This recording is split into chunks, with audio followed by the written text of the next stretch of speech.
Selamat datang di Pojok Santai.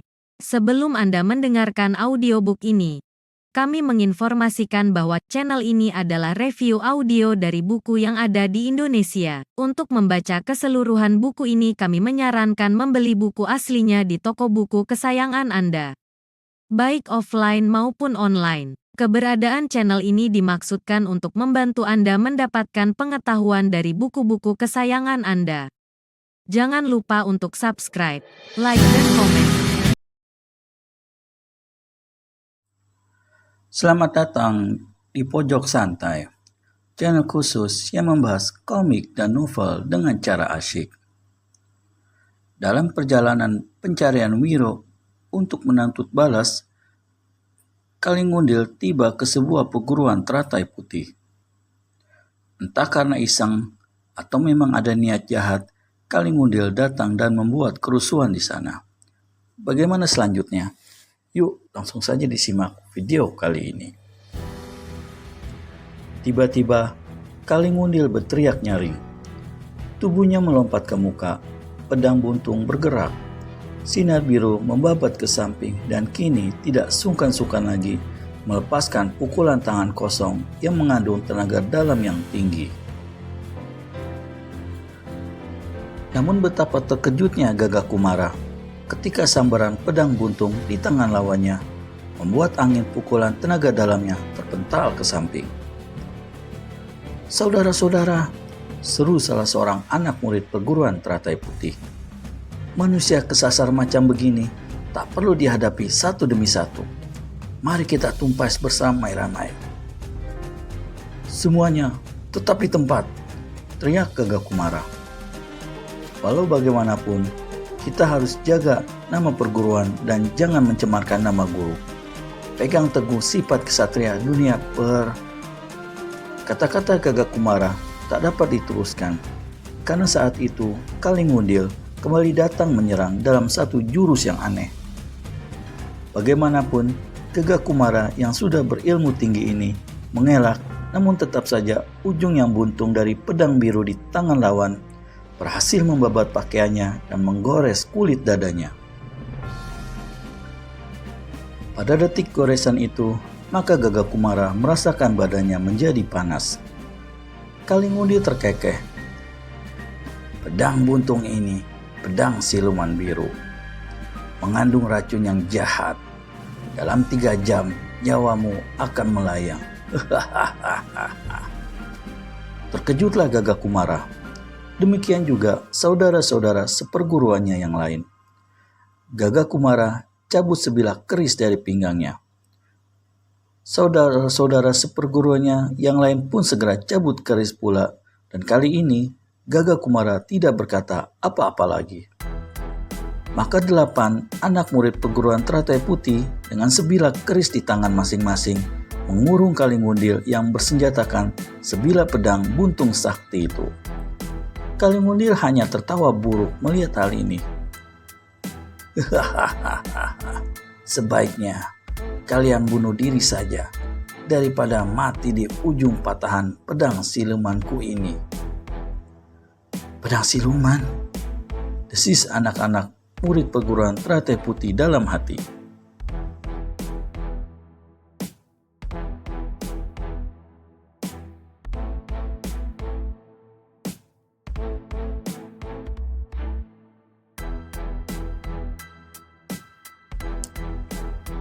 Mereka pernah mendengar tentang kehebatan pedang ini dari guru mereka.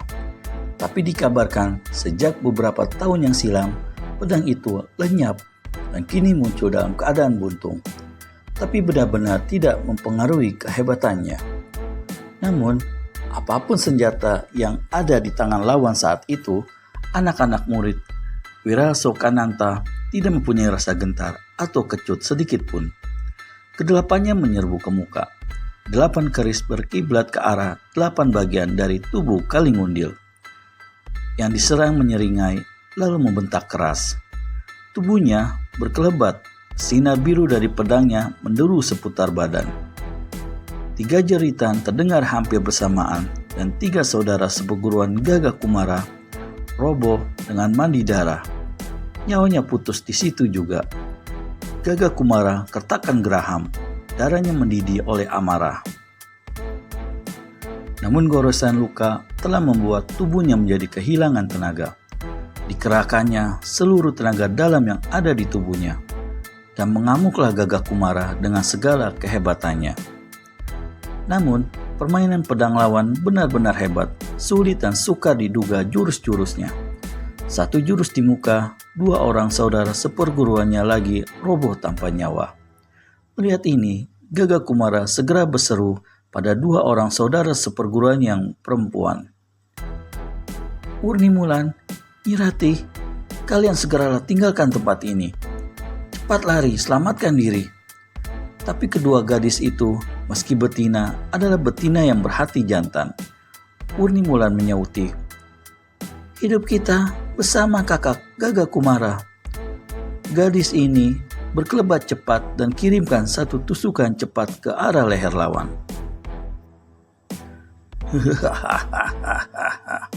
Kalingundir tertawa.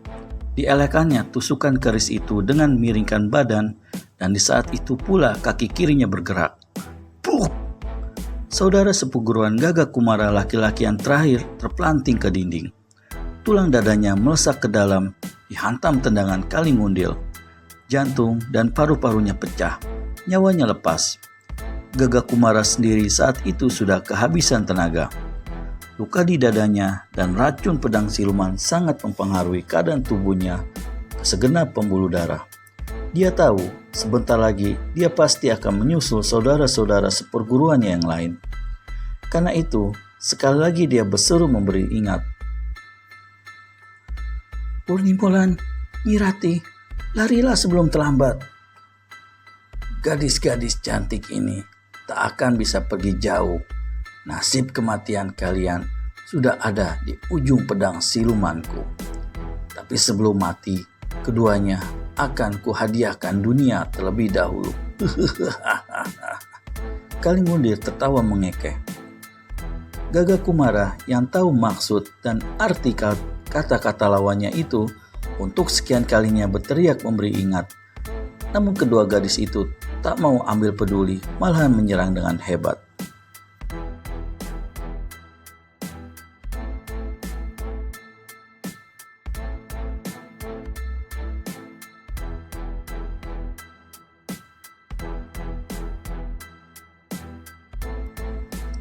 Kalingundil mengelak gesit beberapa kali.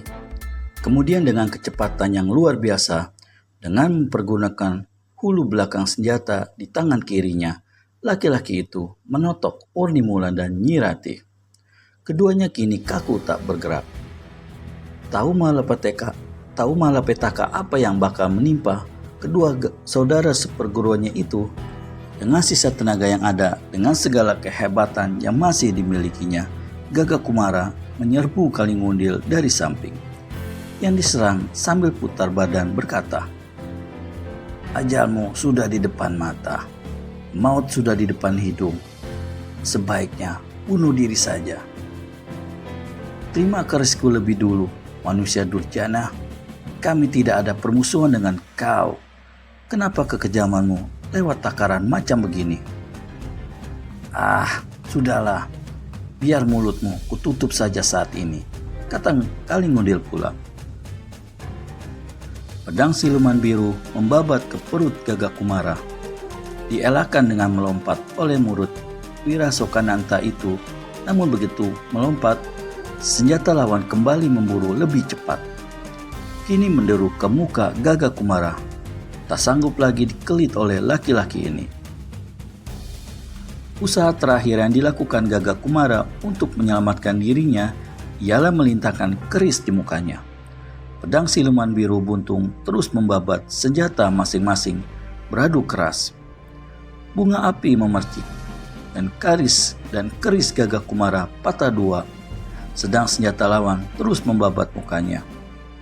Murid tertua dari perguruan teratai putih itu terhuyung ke belakang. Mukanya banjir oleh darah dan mengerikan sekali.